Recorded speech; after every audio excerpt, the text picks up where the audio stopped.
முதலமைச்சர் மு.க.ஸ்டாலினுக்கு எதிர்க்கட்சித் தலைவர் எடப்பாடி பழனிசாமி கண்டனம் தெரிவித்திருப்பதாக அண்மை தகவலை நாம் பார்த்துக் கொண்டிருக்கிறோம். தன்னுடைய கேள்விகளுக்கு நேரடியாக எதிர்கொள்ள முடியாமல் அரசு விழாவில் புதற்றியிருப்பதாக விமர்சனம் செய்திருக்கிறார். இதுகுறித்த கூடுதல் விவரங்களை எமது தலைமை செய்தியாளர் சிவா வழங்க கேட்கலாம்.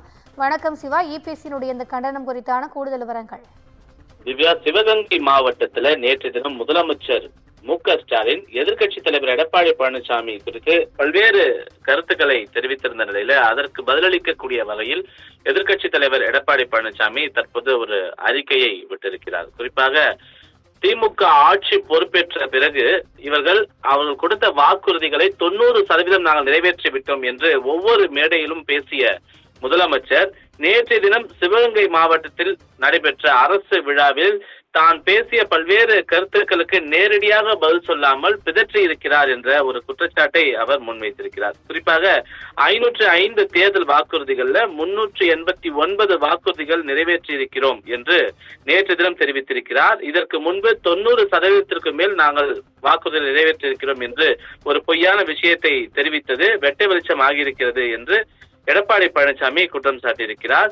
அதோடு மட்டுமில்லாமல் தொடர்ந்து பல்வேறு தேர்தல் வாக்குறுதிகளை நிறைவேற்றுவதற்கு அதிமுக கொடுத்த அழுத்தம் தான் காரணம் என்பதையும் அவர் தெரிவித்திருக்கிறார். அதில் ஒன்றுதான் 28 மாதங்கள் கழித்து மகளிருக்கு வழங்கியிருக்கக்கூடிய அந்த உரிமை தொகை, அதிலும் அனைத்து மகளிருக்கும் உரிமை தொகை வழங்கப்படும் என்று தெரிவித்து அதிலும் கூட கட்டுப்பாடுகள் விதித்து குறிப்பிட்ட பேருக்கு மட்டுமே இந்த அரசு இந்த உரிமை தொகைகளை வழங்கி வருகிறது என்பதை ஒரு குற்றச்சாட்டாகவே அவர் முன்வைத்திருக்கிறார். அதோடு மட்டுமில்லாமல் அதிமுக ஆட்சி காலத்தின் போது தேர்தல் வாக்குறுதிகளை நாங்கள் நிறைவேற்றவில்லை என்ற ஒரு பொய்யான விவரத்தை முதலமைச்சர் தெரிவித்திருக்கிறார் என்ற ஒரு விஷயத்தையும் அவர் குறிப்பிட்டிருக்கிறார். அதில் ஒன்றுதான் மகளிருக்கு மானிய விலையில ஸ்கூட்டர் வழங்கக்கூடிய திட்டம் என்னவாயிற்று என்று முதலமைச்சர் நேற்று தினம் கேட்டிருக்கிறார். நாங்கள் அது நிறைவேற்றவே இல்லை என்ற ஒரு பொய்யான ஒரு குற்றச்சாட்டையும் அவர் முன்வைத்திருக்கிறார் என்று இபிஎஸ் தன்னுடைய அறிக்கையில குறிப்பிட்டிருக்கிறார்.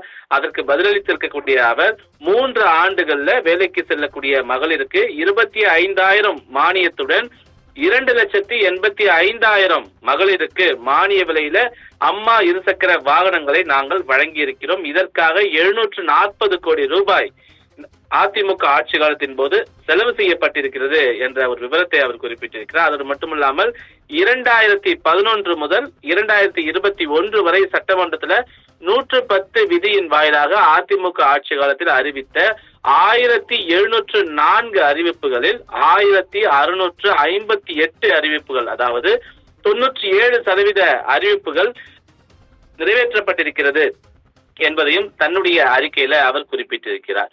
அதோடு மட்டுமல்லாமல் 568 அறிவிப்புகள் புரட்சித் தலைவர் எம்ஜிஆருடைய நூற்றாண்டு போது அறிவிக்கப்பட்டதிலும் கூட கிட்டத்தட்ட 289 அறிவிப்புகளுக்கு செயல் வடிவம் கொடுத்து 277 அறிவிப்புகள் தற்போது தொடர்ந்து நடைபெற்று வருகிறது என்பதனையும் அவர் தன்னுடைய அறிக்கையில குறிப்பிட்டிருக்கிறார். அது மட்டுமல்லாமல் கடந்த 4 ஆண்டு கால திமுக ஆட்சியில் விலைவாசி உயர்வு விண்ணை முட்டக்கூடிய அளவில் உயர்ந்து மக்களை வாட்டி வதைக்கிறது என்றும் எந்த ஒரு திட்டத்தையும் இந்த அரசு முழுமையாக செயல்படுத்தவில்லை என்றும் 3 முறை மின்கட்டண உயர்வு, ஏற்கனவே 2 முறை உயர்த்தப்பட்ட சொத்து வரி இனி ஆண்டுதோறும் 6% உயர்த்த முடிவு செய்திருப்பது, குடிநீர் கட்டண உயர்வு, தொழில் வரி உயர்வு, அனைத்து பதிவு கட்டணங்களும் பல மடங்கு உயர்வு போன்றவற்றை தான் இந்த அரசு செய்து காட்டியிருக்கிறது என்று குறிப்பிட்டிருக்கக்கூடிய அவர் சட்டம் ஒழுங்கு சீர்கேடு, கொலை, கொள்ளை, வழிப்பறி, பெண்களுக்கு எதிரான பாலியல் வன்கொடுமை, கள்ளச்சாராயம், மணல் கடத்தல், கஞ்சா உள்ளிட்ட போதைப் பொருட்களுடைய நடமாட்டம் போன்றவற்றில் தான் இந்த அரசு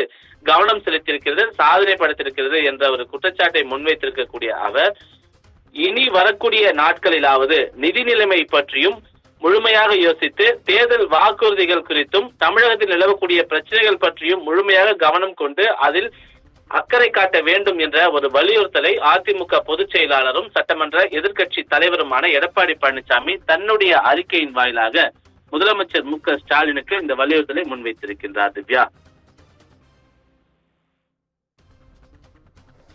விரிவான தகவல்களுக்கு நன்றி சிவா.